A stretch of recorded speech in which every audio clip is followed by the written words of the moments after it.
নমস্কাৰ।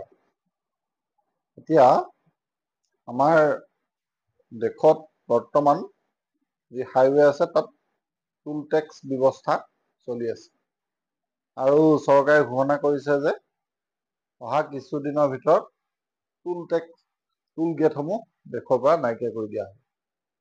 এতিয়া টুল গেটসমূহ নাইকিয়া কৰি দিবলৈ যিটো লৈছে সেইটো শুনি প্ৰথমতেতো ভালেই লাগে যে টুল টেক্স দিব নালাগিব, কিন্তু কথাটো হ'ল এইটো মুঠেই ভাল লাগিবলগীয়া বিষয় নহয়, কিয়নো চৰকাৰে এটা নতুন ব্যৱস্থা আনিব লৈছে, যিটো ব্যৱস্থাৰ জৰিয়তে প্ৰত্যেকখন গাড়ীত GPS নেভিগেশ্যনৰ দ্বাৰা টেক্স লোৱা হ'ব, মানে টুল টেক্স লোৱা হ'ব। এতিয়া এই ব্যৱস্থাটো অহা 1 মে তাৰিখৰ পৰা দেশত বলবৎ হ'ব বুলি দেশৰ যি ঘাইপথ মন্ত্ৰী নীতিন গাডকাৰীদেৱে ঘোষণা কৰিছে। দেশত এই টুলৰ ব্যৱস্থাটো প্ৰথমতে আছিলে কেছ লোৱাৰ ব্যৱস্থা, মানে টুল গেটত কেছ পইচা লৈছিলে। তাৰপিছত যি বৰ্তমানৰ যি ফাষ্টেগ ব্যৱস্থাৰ জৰিয়তে গাড়ী মালিকসকলে নিজৰ গাড়ীত এটা ফাষ্টেগ লগাব লাগে, যিকোনো বেংকৰ তাত ৰিচাৰ্জ কৰিব লাগে আৰু তাৰ পৰা টুল গেটেদি পাৰ হ'লে তাৰ পৰা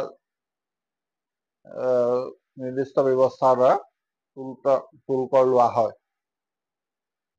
এতিয়া নীতিন গাডকাৰীয়ে ঘোষণা কৰা মতে অহা 1 মে তাৰিখৰ পৰা দেশত GPS নেভিগেশ্যন ছিষ্টেমৰ দ্বাৰা টুল টেক্স লোৱা হ'ব। এইটো এনেকুৱা এটা ছিষ্টেম যে প্ৰত্যেকখন গাড়ীত হাইৱেত উঠাৰ লগে লগে ট্ৰেক কৰিব পৰাকৈ এটা নিৰ্দিষ্ট ব্যৱস্থা চৰকাৰে দ্বাৰা লগাই দিয়া হ'ব। প্ৰত্যেকখন নতুন গাড়ীত সেইটো লাগিয়ে আহিব কম্পালচৰিলি, আৰু ইয়াৰ উপৰি যিবিলাক আগৰ চলি থকা গাড়ী সেইসমূহৰ বাহনৰ মালিকে গৈ পেলাই লগাই ল'ব লাগিব।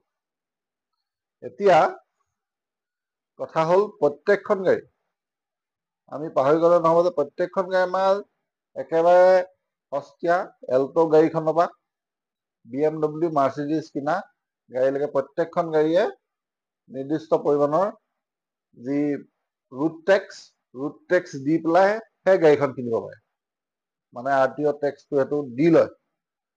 তাৰ উপৰি আমি টুল টেক্স গেটৰ টেক্স দিয়ে আছো, আৰু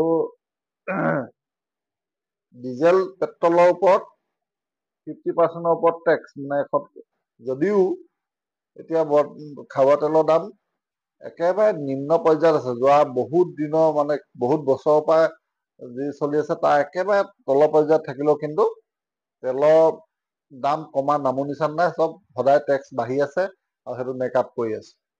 আৰু তাৰ উপৰি চৰকাৰ সেইখিনি অতাকে নাই, এতিয়া GPS ছিষ্টেমৰ দ্বাৰা আমাৰ যি টুল টেক্স ল'ব লাগে সেইটো ল'বলৈ লৈছে।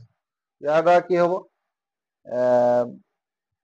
প্ৰথমতে আপোনাৰ গাড়ীখন যদি হাইৱেত উঠে, আগতে ইয়াৰ পৰা ধৰি লওক 10 কিলোমিটাৰ গ'ল, মাজত টুল গেট নাই, সেইটো টেক্স নিদিলেও হৈছিলে। কিন্তু এতিয়া নহ'ব, আপোনাৰ গাড়ীখন হাইৱেত উঠিলে লগে লগে আপোনাৰ গাড়ীত টেক্স লাগি গ'ল। এইটো কেনেকে লাগিব এতিয়ালৈকে কোৱা নাই যদিও, কিন্তু আমি ধাৰণাটো তেনেকে কৰিব পাৰোঁ। আৰু এইটো এটা মোৰ হিচাপত এটা অতি মানে সহজ পদ্ধতি নহয়, এইটো দেশৰ জনসাধাৰণৰ মানে যিটো পথ পৰিবহণ ব্যৱস্থাটো অতি খৰচী কৰি তোলা হৈছে। আমাৰ টুল গেট থকাৰ পিছতো বহুতখিনি হাইৱে যিটো মানদণ্ডৰ হ'ব লাগে সেইটো মানদণ্ড নহয়। টুল গেটত পাবলগীয়া যিখিনি সুবিধা, সেই সুবিধাখিনি জনসাধাৰণে এতিয়াও পোৱা নাই। তাৰ বাবে চৰকাৰৰ কোনো কাণ সাৰ নাই। প্ৰত্যেকখন টুল গেটত সুন্দৰ শৌচাগাৰৰ ব্যৱস্থা থাকিব লাগে, তাৰপিছতে খোৱা পানীৰ ব্যৱস্থা থাকিব লাগে। ওচৰৰ 10 কিলোমিটাৰ দূৰলৈকে কোনোবা গাড়ী যদি বেয়া হয়, সেইখন টুল গেটৰ পৰা গৈ পেলাই ট'য়িং কৰি আনি ৰিপেয়াৰিং কৰি দিয়াৰ ব্যৱস্থা টুল গেটে ল'ব লাগে। এই ব্যৱস্থাখিনি কোনো নাই, খালি পইচাটো টোল গেটে লৈ আছে। আৰু এতিয়া GPS নেভিগেশ্যনৰ দ্বাৰা আপুনি যদি এনেকুৱা একেবাৰে হালি জালি যাবলগীয়া এনেকুৱা গাঁত থকা ৰাস্তাটো যায়, তেতিয়াও টোল গেট দিব লাগিব, টোল টেক্স দিব লাগিব। এইটো ভাল হৈছে নে বেয়া হৈছে? আপুনি কি বুলি ভাবে? কমেণ্ট কৰি জনাব পাৰিব।